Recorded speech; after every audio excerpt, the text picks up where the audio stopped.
All right, so back here on the 1978 Toyota pickup, got the truck in the air because I was trying to figure out what I'm going to end up doing with the slave cylinder and fork, because I cannot find an internal hydraulic throwout bearing for this.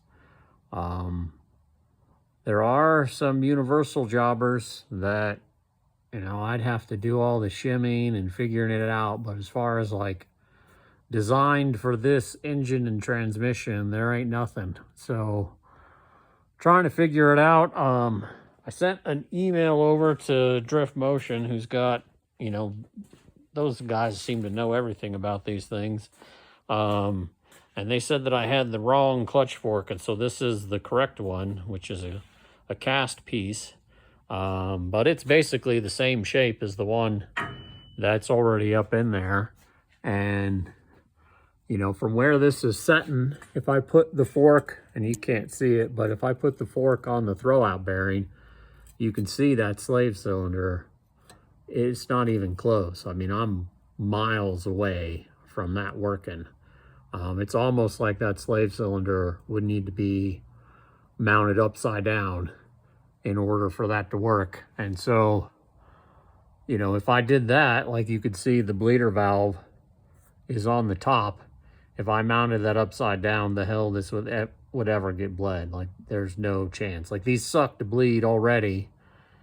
And, if that was upside down with the bleeder valve going the wrong way, that'll never get bled. And so I'd have to do some crazy crap of like trying to bench bleed it or do something in order to get that full of fluid, and then see if it would even mount upside down. I don't even know if it will. I actually don't think it will. And so I'll fuss with that a little bit.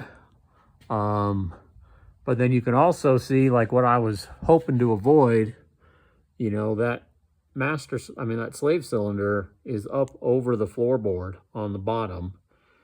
And so, even if I found like a clutch fork that would work with this setup, I don't really want that there. I want to gain that extra, inch and a half or so of footwell space. And so trying to figure this out, like there's some kind of crazy crap going on. I found some casting numbers there on the bell housing. And then there was another one. Let's see if this stupid thing will focus.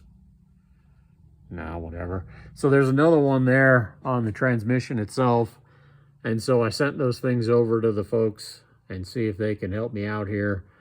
I may end up buying just like a generic hydraulic throwout bearing and cobbling something together, because as it stands, I got nothing. Like this current is not even close. And so I might try flipping that slave cylinder upside down and see if it'll line up to the fork.